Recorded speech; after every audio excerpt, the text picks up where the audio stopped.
Hello and welcome to the Courage Coalition. Today's guest is such a gift from God. I'm just going to tell you guys that.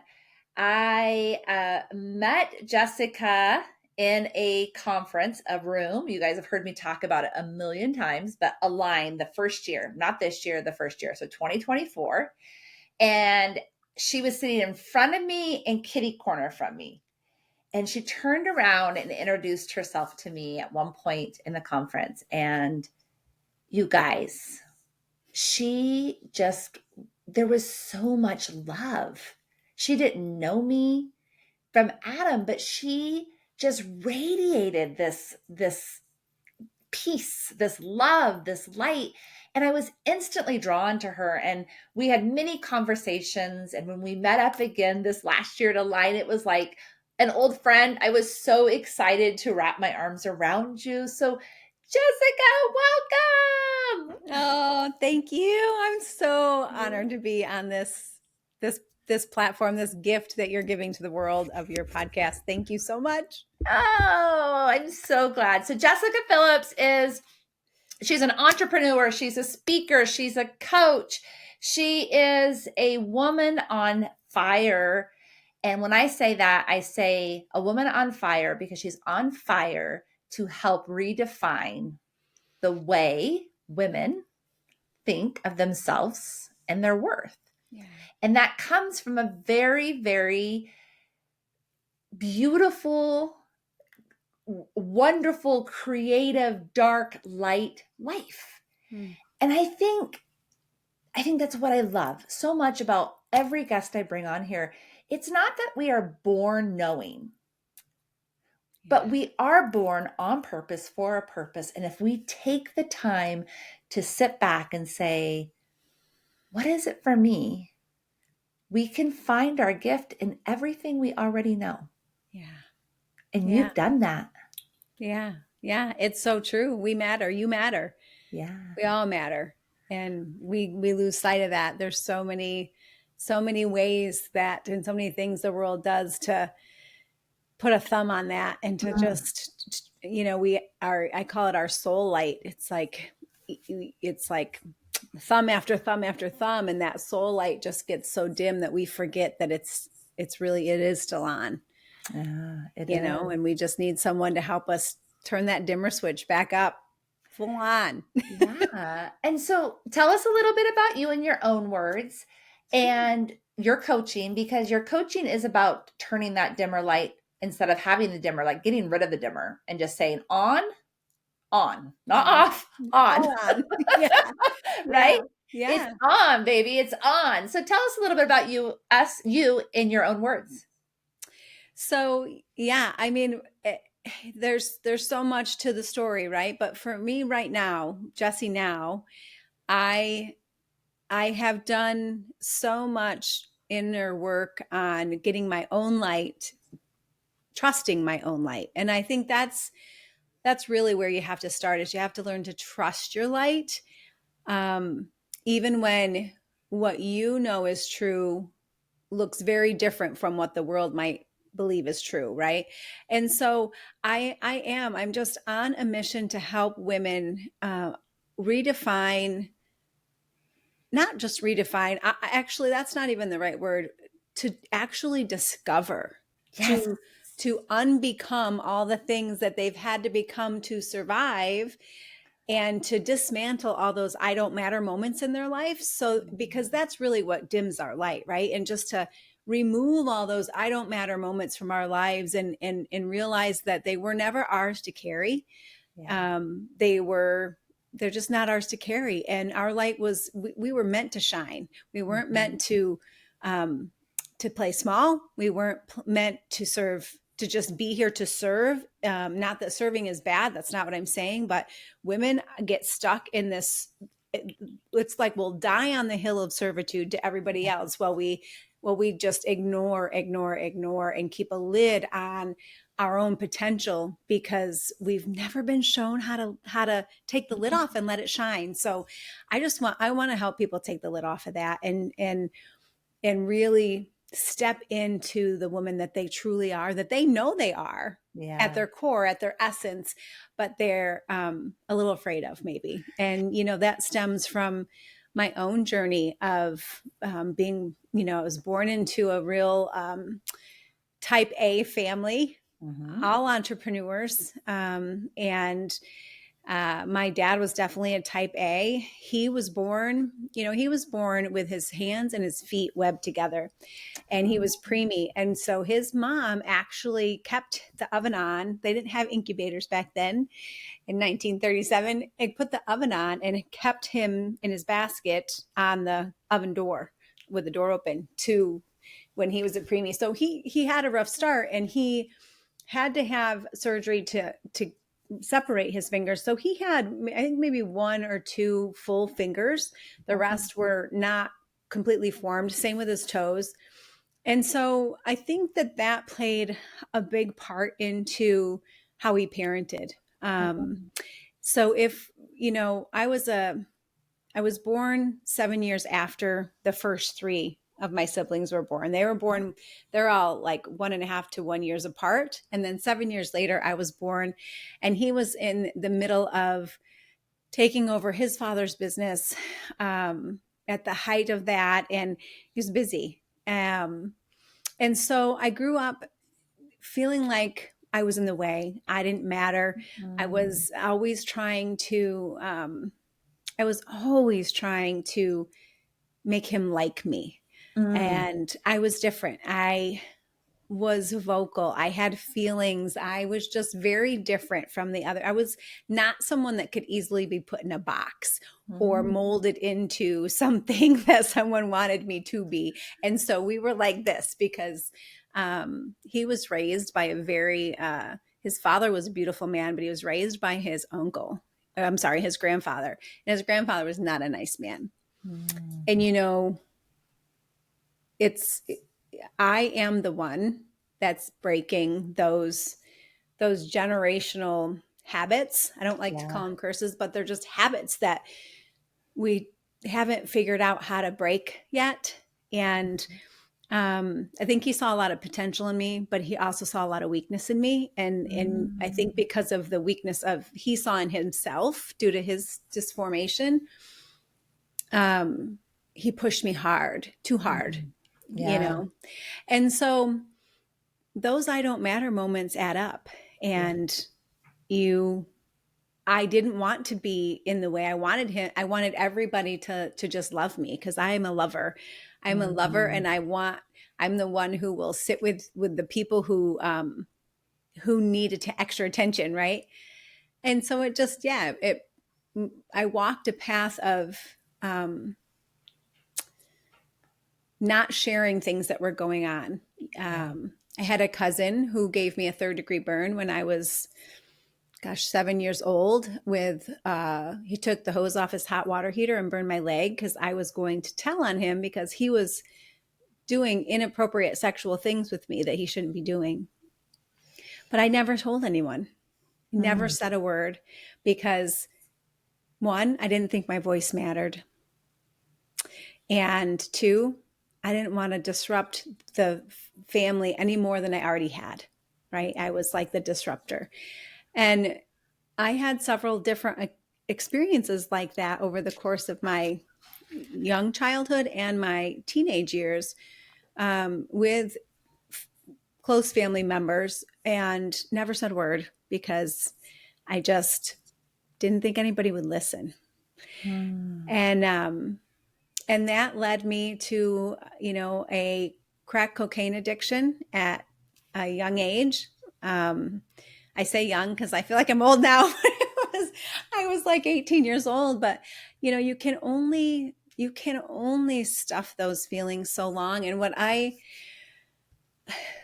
really want someone to hear today is that you're listening here today. You got Corey and you've got me. And I know that I can speak for Corey on this. If you feel like you have no one in your corner, please send us a message because we are so totally in your corner. Right. Goosebumps. And everyone, yes, everyone needs somebody in their corner. And I didn't feel like I had that, you know? And so I did everything I could to try and to fit in and find my way. And I was always the social butterfly, and I just loved people. But I ran out of options. And so when someone introduced me to cocaine, that was the beginning of a bad 2.5 year addiction for me.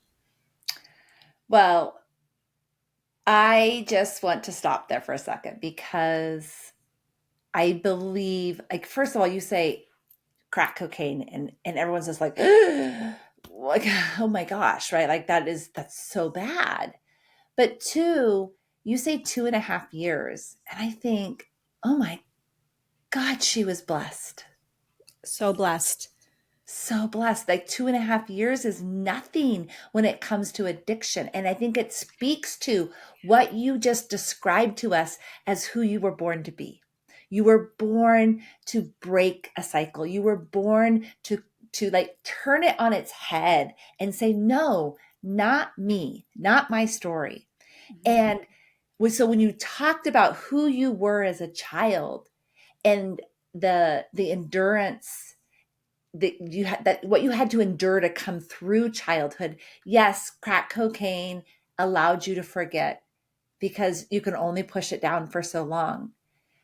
And that's exactly what addiction is. I know that's in my heart of hearts. Addiction is just a cry to quit feeling so much pain.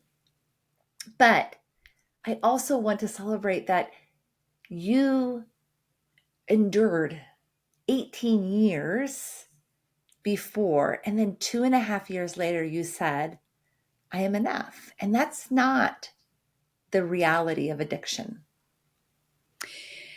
Well, I don't want to sugarcoat it either, because truly my first addiction was approval of men, you Mm, know, to be I think that we have to really look at the course of our life, because I didn't have the approval of my father, and then that those situations that happened with my cousin and another family member, I they were older than me and I wanted their approval. So my first addiction was approval of men. And I but that's so acceptable. It's right. so acceptable for a young girl to be out and about, flaunting around, you know, like and dating older men. Um And and on that note, we have to also say it's also taught. mhm, You're taught to do as you're told, mhm. be a good girl, Yep. and And make be everybody happy make everyone happy. and And I only say keep your that, mouth shut. yeah, and I only say that because that was me, Jessica. 100% that was me. I was the peacemaker. Make everybody happy. It doesn't matter. But by the grace of God, I was the one that was, how do I was the one that escaped the sexual molestation. Mm, And I don't know why yet. And that's okay. yeah. There's no guilt there. There's no anything. But the more I know about predators, the more I know about addiction, all of those things, I do ask God on a regular basis, show Mm, me why you kept this from me, mm, because my sisters didn't escape it, mm, mm. right? Yeah. And so, but yes, I mean that was like we turned it, but I feel that we have to understand that we are teaching our children it is to do what they're supposed to do and not have a voice. And I want to say no. No, you have Yeah. a voice. Yes. Yes. Oh, I feels. I have to share this really quick because it just came to me. So I've had this little bit of a download, and I haven't really talked to anybody about this. So I better talk to my husband after this podcast so that Before he it doesn't get airs. this newsflash. I have had this beautiful gift downloaded into me about writing a book. And Hmm. I don't ever considered myself a writer. But the first thought that came to me, and the reason I know it's for me is because it's literally being given to me. So I just have to sit with it and take the time to honor it. But one of the first gifts or that were given to me was this thought, is this visualization of me being born, coming out of the womb, and screaming like every baby screams, and the shh shh. We're taught to shush Yeah. from our first breath. Our first breath, we are taught to shush. And when I felt that and I visualized that and that gift was given to me, I thought, okay, let's do this. Yeah. Yes. Yes. So much yes, because and that's not for our sake. We need to cry when we're born. That's what develops our lungs, but it's for the sake of everyone else's peace. Yes. And so right, we are born into this, let me protect everyone else's peace, and we don't even feel we're worthy of our own. Our own And voice. and and that creates situations in our lives that, boy, it creates addictions, it creates dependency, it creates insecurity, and it robs us of our purpose. Yeah. That's the biggest crime, is it robs us of our own purpose, because we're born, I think, I've had a relationship with God since I was a young girl, and I couldn't have gotten through life without that. And I can remember feeling his presence. I distinctly have a core memory of being in my room and the sun shining in and just being filled with the Holy Spirit. I knew I was a child of God, and I knew I was made for more. And it was so incredibly frustrating that no one in my circle, in my environment, could see that. Mm. And I fought it and fought it and fought it until I couldn't, until I started to believe the same lie, that I wasn't made for more, that I was made to put up and shut up and suck it up, buttercup. That was the big thing. It's a long way from your heart was the big mantra in my family. But yeah, my first addiction was men. My first source of comfort, I think, was food. Okay. And then from men, it was, we smoked pot here and there, but I didn't ever need that. But boy, yeah, when cocaine was introduced to me, that was it. And then from there, I was introduced to crack cocaine, which is, that sealed the deal for me. But God, right? I do believe what you said, that he knew I was the one. I knew I was the one. And so I found myself pregnant. Mm. So I want to pause there for a second because I want to, that story is so precious and I want to give it its due time. But I want to take a step back and just, one of the things I struggle with, and it's because I've struggled with it before I grew, but I hear on a repetitive basis is it's their choice. Mm. It's their choice. They're choosing this. Mm. And being, a part of the foster care system for so long, I believed that for a while. I did. I was like, just choose something different, right? Choose something different. But that cycle of addiction, that cycle of generational um, cycles, it's a generational cycle that is repeating itself. And when you have never been shown another choice, when you've never been given hope for something different, there is no other choice. This is the only choice you've been given. And so I want to talk a little bit about just the dark Mm-hmm. of Yeah. being in it and how hard it is to not choose what you know in your heart you don't want to choose. You want something different, but you don't know how. Yeah. Yeah. Yeah. Yeah. So, from the outside looking in, we're in my town. My family was a very affluent family, well respected family, entrepreneur. My dad had two very successful businesses. And, it was like the perfect family, right? Mm. And so I wasn't your typical addict. However, my mother's father died of alcoholism. And alcohol was so present in our lives. That was the drug of choice in my Yeah. family. And and there were it was just so accepted. Yeah. And so we are we one thing I don't think that we give enough attention to is the fact that our cells have memory, and our cells are comprised of our parents' cells and their parents' cells, right? Yes. And so while we do have choice, we also have memory. And Mhm. so when you have not been modeled emotional maturity, when you have not been when you have not been taught that you do have choice. And Yeah. that was a big thing in my family. We didn't have Nope. choice. We didn't have, there was no anonymity. It was, you do what you're told.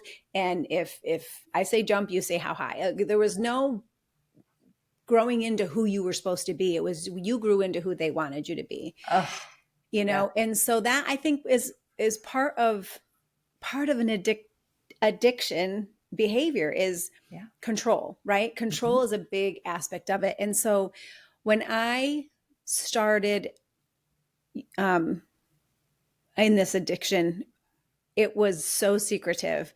And I it was at first it was like, it starts out with anything. It was just fun. I was going to beauty school. My husband now, we had been dating through high school, but he went into the Navy. So, and that rocked my world because he was my rock. And I Mhm. just, after about a year, we kind of broke up. And then I met this other gentleman, friend of someone I was going to beauty school with, and it was just fun, right? Yeah. It was just another escape. But then it became more than that. I was stealing money out of my mom's purse. I sold anything I could sell. I stole her jewelry and sold it. I sold our camcorder, and just things that of value. Most and you know it. I remember one time. This was probably when I knew I was way over my head. It broke my heart to break my mom's heart, Mm. and I knew that that's what was happening. And so one night, it was about 3 in the morning. This was back when payphones were still a thing. I just wanted her to sleep, and I wanted her to think I was home. So I called her from a payphone, and when she answered, and this is how messed up your mind can get, like that when you're in an addiction. I When she answered and said hello, I said, "I got it, Mom. It's for me." So she would think I was in my room. Well, she's not Mhm. stupid. So she marched right over to my room, and I wasn't there. Oh, And so when I did come home, like 6, 7 in the morning, there she was, and I couldn't explain. I couldn't tell her I did it because I didn't want her to hurt, because then I'd be admitting that I was doing something wrong. It's right. just, it is such a messed up mentality, because here's what happens. You have been, I was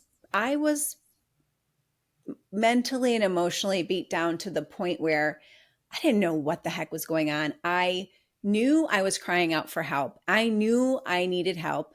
And man, I tried to quit, and I didn't want to be stealing from my mom. And it was a desperation I had never, ever expected myself to be in. But also there was still that battle in my mind, was like, why can't I just suck it up? I have nothing to be, why am I Mm. doing this? Why am I stuck in this? Uh, thinking that it was my fault, my fault, Mhm. my fault, my fault. I've created this. I've created this. And it's just this terrible, terrible cycle of mental hell, is the only thing Mhm. I can Yeah. say, Yeah. and it is a very, very dark place for everyone, for everyone. And they should have kicked me out long before they did. Yeah. Um, but I think she was just afraid that I would never come back. Yeah. That she'd lose you permanently Mm-hmm. instead of just Mm-hmm. temporarily. Mm-hmm. I love that you talk about, like you knew there was something in you that knew you were trying to protect her, Mm-hmm. but yet you couldn't even ask or say, like, I know I'm hurting you, and it's because I'm hurting. Yeah. I felt like I had a muzzle on of like a just a muzzle on my mouth. I could not vocalize anything Mm. of importance because every time I did speak, I was told I was over emotional, I talk too much, and I wear my heart on my sleeve, and just made to feel like I had nothing of value to say, and nobody would believe me anyways. That when I did try and say, talk about things that were happening with me, nobody wanted to hear it. Um, Mm. it was, oh my gosh, I wish you would just shut up. That was the response I would get. And so I did. I just shut up. And I think that was the most frustrating thing is I could not articulate it, and I had no one that would even take the time to listen if I could. Or even dig, right? Yeah. Like something's not right, and start digging. Yeah. Something's not right. I know my child, something's not right. And that's Mm-hmm. that intuitive that we're born with. Mm-hmm. We Mm-hmm. have to we have to do the hard work, especially as parents, to something's not right. I'm going to have to pull it out of him, her, if it's tooth and nail, because we're not, even when we're born in homes where we talk about things and we have the conversations, when something is hard, a lot of times we don't know how to say it, Yeah. right? We don't know how to say, I don't feel seen. Yeah. I don't feel joy. Whatever it is, we can teach that, but it doesn't matter. And I'm talking just from my own parenting perspective. I have worked so damn hard to undo that generational cycle that has been over and over again. And we talk about it all, the stupid, the hard, the ugly, the happy, the joyful. We talk about it all. And people are just like, you guys talk about this at dinner table? Yep, we talk about this at dinner table. But still, when our kids are going through really hard things, mental health, bullying, just sadness, it's Yeah. hard to look your mom and dad in the eye and say, I'm just so sad and I don't know why. Especially if you don't trust their response. Right. The biggest gift you can give your child is to heal yourself. The Mm, absolute best gift you can give your child is not Disneyland. It is not the top, whatever's on top of their Christmas list. It's you in a healed state. It's an emotionally mature you. And I wasn't that, and I didn't have that. And so yeah. that's where the trust comes in. When you can respond to your child in a state of emotional maturity and where if you know yourself, then you're not acting in a triggered state where you feel um they say, oh well, I feel like this, and you automatically think, well, I didn't make you feel that way, or Right. whatever your Mhm. response is. It's about you. It's not about you. It's about them. Them. And if you're Yeah. not healed, it's always going to be about you. You. Ex- like, yes. Yes. Is all I have to say Yeah. is it's so true. I know you know this, and most of the audience says that we have like two sets of kids or two separate sets. And when I go back and think about the way I reacted, and I still think that I did it, like there were so many things that I'm not saying I was a bad parent. There were so many, I was a good parent. Both my boys would say, you mom, you're the greatest parent. But like I internally can say, oh my God, I cannot believe I did that. Yeah. Yeah. Because I've healed enough that nothing is a reaction almost anymore. It's just like, huh, I wonder what that Curiosity. means. Yes, it's curiosity. There's no wall. The day I forgave myself, I forgave my parents, I forgave whatever happened, was this day of just peace. Mm. And I know you're doing this, and this coaching, and when you were talking in the beginning, this is exactly why we're doing the retreat, is that awakening of Mm-hmm. who you are. Yeah. Because Yeah. when you start saying hello to that person Mm. and seeing how beautiful he or she is, Yeah. everything else gets easier. Mm-hmm. Mm-hmm. Everything else. Mm-hmm. Mm-hmm. So 20 years old and you Mhm. find yourself pregnant. Yeah. Yeah. Um, my husband had come back from the Navy, wasn't my husband at that point. He was back, and, we had been friends with benefits, I guess the kids would call it. Yeah. And I found myself pregnant about 6 months after he came home. And, uh, and he said, if this is my child, you Mhm. absolutely will stop, because he was not into any of that at all. And so I decided that I wasn't sure I could do it. I I thought my father would beat me to death if I told him. I honestly Mhm. did, and I knew that he was going. He's you know I hate to even say this, but I knew he probably thought it was a child with someone from another race, and that Mhm. was totally unacceptable in our Mhm. family. And so, and he did ask me when I did come forward, he did ask me what color the baby was going to be. Ugh. Um, and so, long story short, I decided, you know what, I can't. I'm just going to go on a bender. I'm just going to go. I'm going to get, if I'm lucky, I'll just overdose and I won't have to deal with this. They won't have to deal with me. I won't have to deal with them. And we'll just call it good, you know? Mm. And about on the second day of that, I happened to be at a house where there were two little kids, just on the verge of watching their parents celebrate their anniversary with cocaine.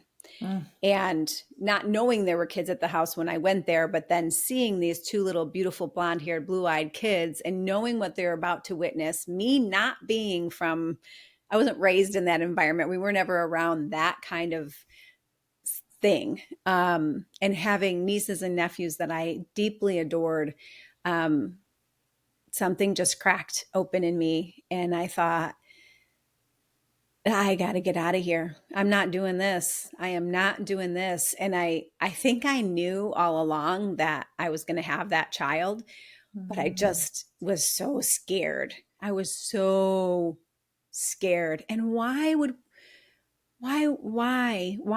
should anyone be afraid to bring life into this world? Mhm. That's such a beautiful gift.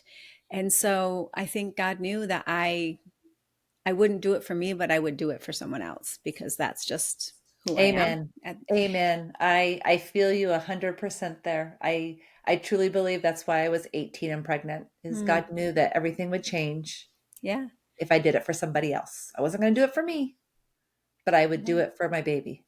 yeah, yeah, yeah. And so she's 30. I've been married Oh, 30 years this August. We have two more kids and then two grandbabies now. And it's been hard. yeah. It wasn't easy to start a family, not even knowing if we wanted to be together. Right. Him being broke, me being fresh out of rehab, it was a hard start, and we didn't do everything right. But I was damn sure I was not going to do it the way I Yeah. experienced it. And we have the most open relationship with our kids. It's just like you said. I mean, we will talk about everything. We have very different opinions on things, but Yeah. That's that's exciting okay. sometimes. Oh yeah, a lot of late night talks. And when COVID happened and they all came home as adults, and the election and the shots and all this, and it was like, woo, who says you only have 18 years with your kids? That's No, a lie. no, no, no. It's hardest after they turn 18. I Oh my agree. gosh. It is, Ah, because, and that again, that's where the emotional maturity is so important, because, man,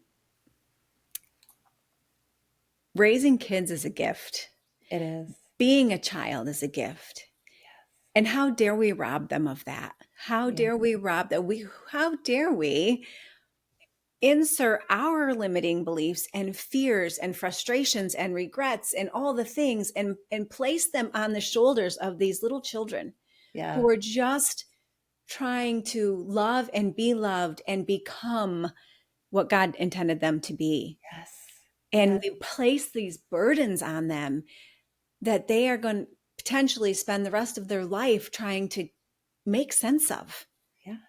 you know?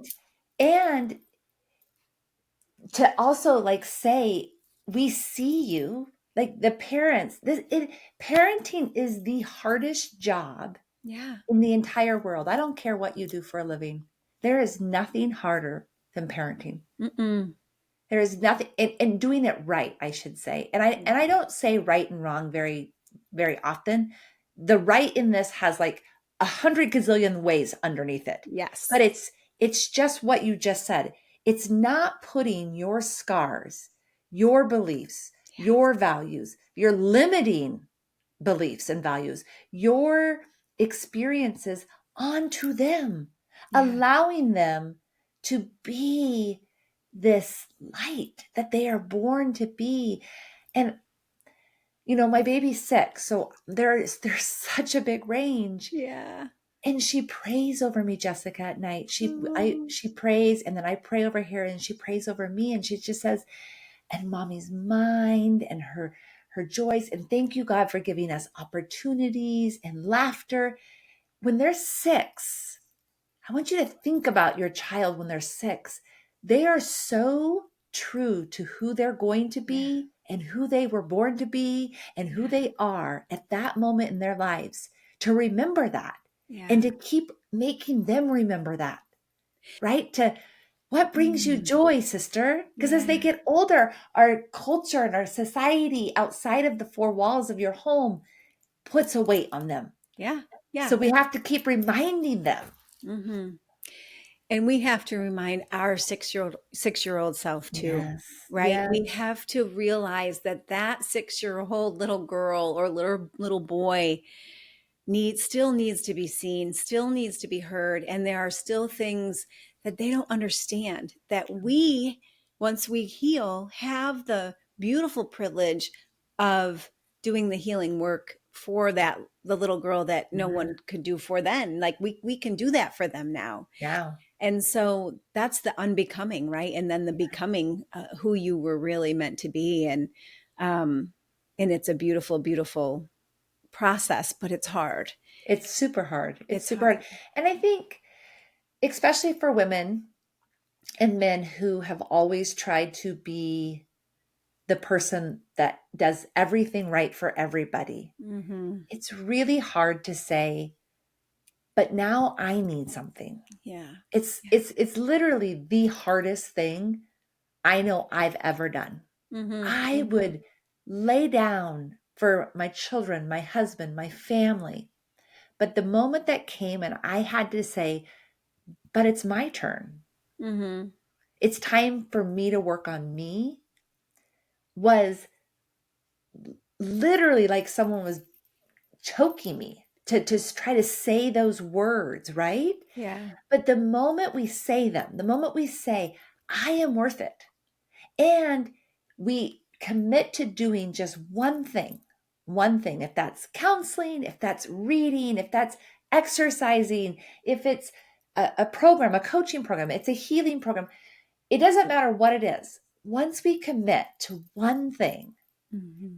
and give ourselves that gift, we crack the shell. We do. And once we start cracking that shell, we realize that healing ourselves is actually taking care of everyone around us. Oh, yes. Oh, yes. Yep. Yes. And if you don't know how to start, think of what that 6-year-old would do. What did she love Oh, to do? Did she dance? Did she draw? Did she sing? Do that. yes, do Find it. a way to do that. Get one of Yeah. I have an adult coloring book, the, Yeah. the new, and get something, do something, sing, whatever it is, do what made her happy. Roll down the hill, Yes. I love to roll Yeah. down a grassy hill. Yes. And I say this on a regular basis. For me, it's two things that just turn me at full volume, and it's bubble gum and roller skating. I And love I it. just, I remember, and I wasn't even 6 when I was roller skating, but I just remember the freedom, and it felt so good. But riding my banana seat bike, that was one, right? Like just the flow of the air in my face. But earlier you talked a little bit about remembering when God you really felt God for the first time. Mm. And when we talk about coming back to our 6-year-old self, there's so many people that just don't understand that. They don't understand, what are you talking about? Mm. I want to share something because I hope this kind of brings it into a circle. So I know without a doubt that I was born to be a mom. Mm. And so when I think back to that 5, 6-year-old self, I can see myself in a specific bedroom. I've got my babies. I always had babies. I'm nursing, I'm holding, I'm loving, I'm nurturing. And I remember it like it was yesterday. I can smell the dolls, I can smell the closet. And then recently I was on a podcast. I had a guest on, and she's been a lifelong friend. We met in kindergarten. Oh. And she shared with me a memory. She goes, Corey, we were sitting on the playground and you were looking at this little girl. And I said to you, I said, Corey, what are you looking at? And you looked at me and you said, Mary, she needs us. Oh. We need to go be her friend. Hmm. So it has literally been a part of me. My need to help children was born in me. Yeah. In 6th grade, I volunteered in the special ed classroom. Mm. That wasn't the cool thing to do. Yeah. Yeah. But I knew I needed those kids, Mm-hmm. right? Yeah. So when we stop and pause and ask ourselves, who was I? The answers are already there. Yeah. We just don't listen. Mm-hmm. Yeah. Or we believe the lie of the other people on the playground that said that wasn't cool or whatever Yeah. it might be. Yes. Interestingly enough, I was a counselor for the special needs camp for a few years when I was a younger teenager, and I absolutely loved it. Absolutely Yeah. loved that. So, yeah, it's coming back to who you truly are, and there's some people say, you have to, I believe you have to heal the little girl. I don't think you can leave her Yeah. behind because she's, Mm-mm. um, and, the things that the ways that you protected yourself as a child, um, I feel such a connection with that younger version of myself. And we talk often because she'll rear her head and act in these like insecure ways. And I'll laugh out loud. I'm like, oh my gosh, would you stop? You don't have to do that anymore. You're so funny. I see what you're doing there. And we just have this relationship, which probably sounds so bizarre and Nope. out there to some people, but I just love her. And I'm so proud of her for surviving and um, for hanging on to what she knew was true, even when she thought she had lost it. Um, and yeah, I love to see glimpses of her. Yes, I think it's a beautiful gift. I have a question for you because I know that the conversations happened. Is how did you have the conversation with your daughter about getting pregnant and your life at that time, and just that vulnerability as the mom? Mm-hmm. So we never wanted to be the type of parents who seemed like they had it all together, because Mhm. I never wanted my kids to feel like they had to have it all together. I didn't Right. want that pressure on them. And so, I was raised in the church, and of course, as I gave birth to my daughter, went back to church and was raising her in the church, and eventually my husband joined us, and so we got really involved in youth group Mm. because I wanted these kids to know that they mattered, and I wanted them to have someone in their corner. And so when Victoria got to the age where she was going to be coming to youth group, we had to have that conversation because it's something that I talked openly with the youth. I wanted them to know Okay. that this is my life. Anything that you think you've done, I've probably been there. I Probably got done you. it. I got I you. got you. And um, so yeah, so we just, never, never hid anything from her. And if a topic came up, we would be open about it. So that's kind of how our kids ended up finding out, um, just just through authenticity, and because we were sharing it with the youth and they were getting to that age. And oftentimes my middle daughter would say, we have no cool stories because you wouldn't let us do anything. You had all the fun. And I said, Cassidy, here's the thing. When we talk about it, we we we laugh and, oh yeah, mom did XYZ and this and that and all these other things. She's a wild child, and I was. And yeah, it's funny. But what you don't know is the flip side of that. Yeah. Being pulled over and having drugs on you, um, there's just there's so much dark Yeah. that you don't know about, that we don't go into those details. It's not what you think it is, because It's not just all a because party. it's not all party. No, there's suffering. there's Yeah. there's nights I lied awake praying for God to keep my heart going, because it was just, I thought it was going to explode. Just wake me up, just keep me alive, and I mean, just so much of darkness that they don't know about. And I try to be really real about that, Yeah. you know. And this is what I was trying to protect you from. Yeah. It's not the Yeah. party. Yeah. It's the Yeah.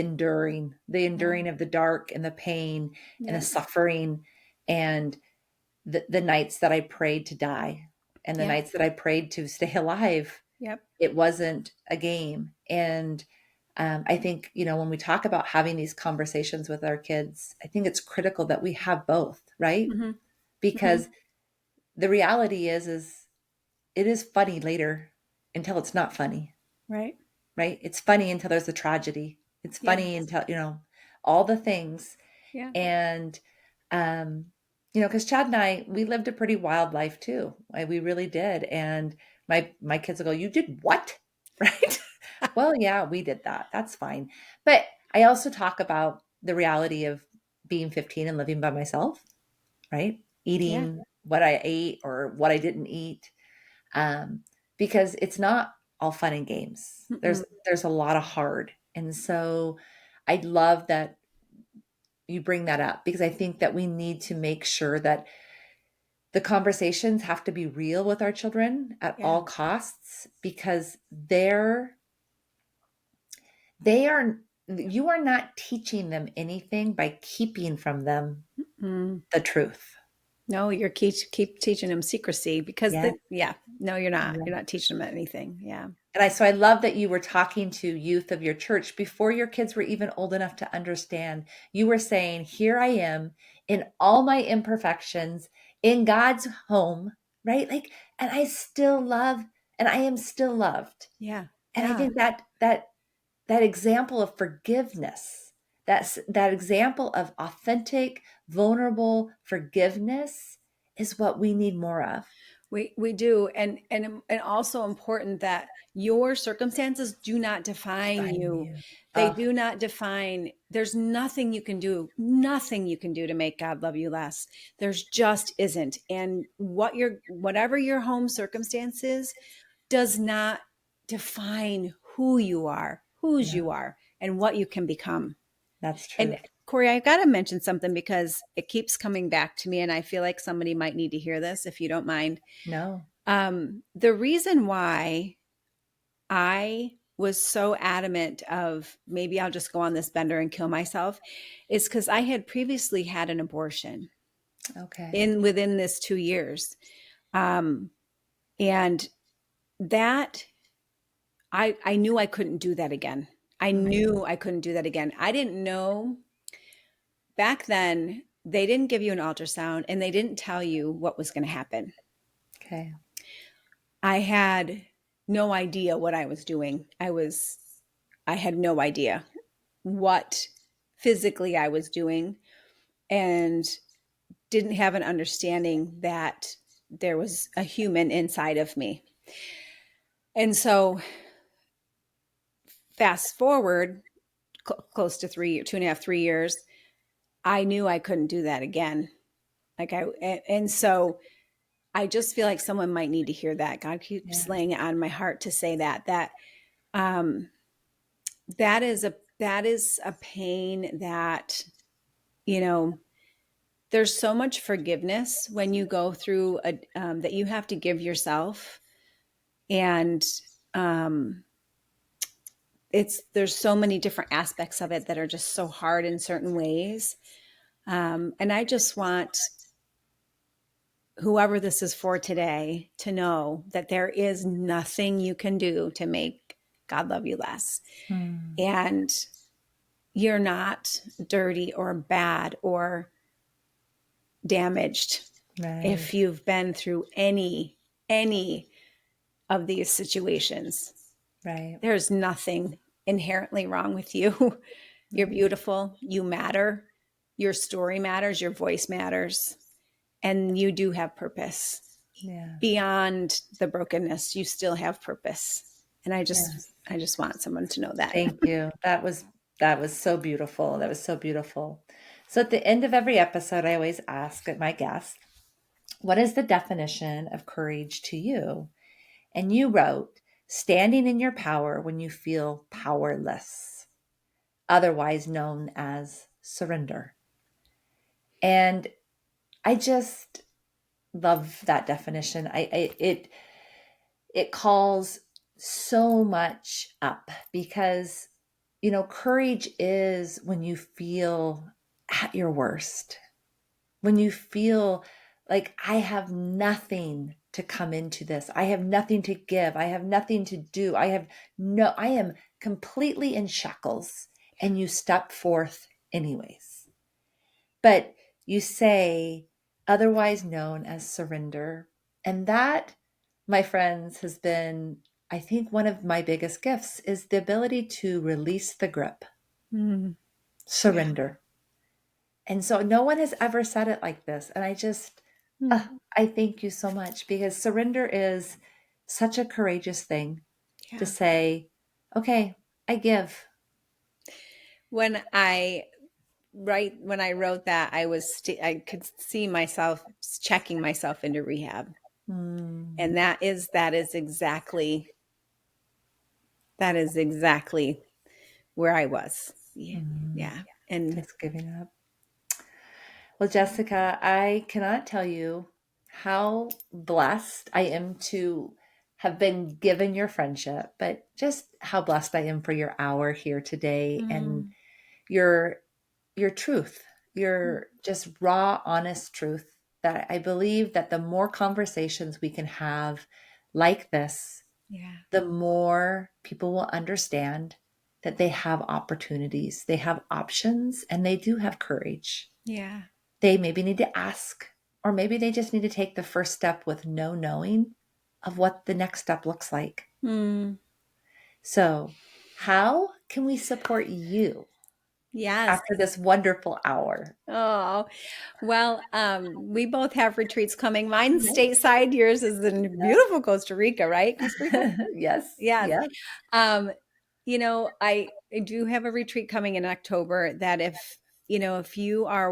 anyone is stepping into this healing, Yeah. um, or awakening, and I just invite you to take a look at that. It's in upstate New York in October. Beautiful fall weather, beautiful trees, Uh, and it really is just for the woman who is looking to heal and grow.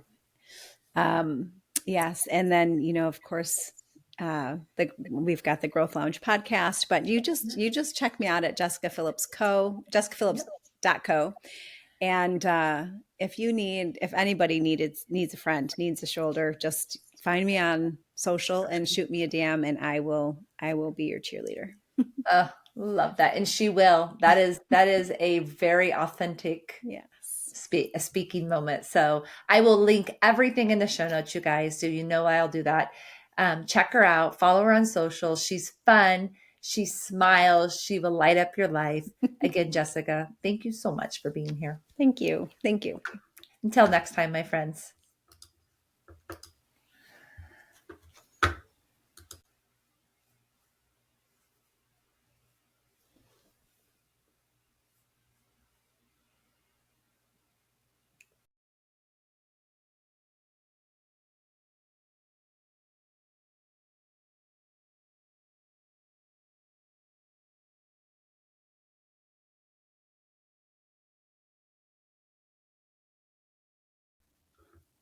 Nope, I lost her.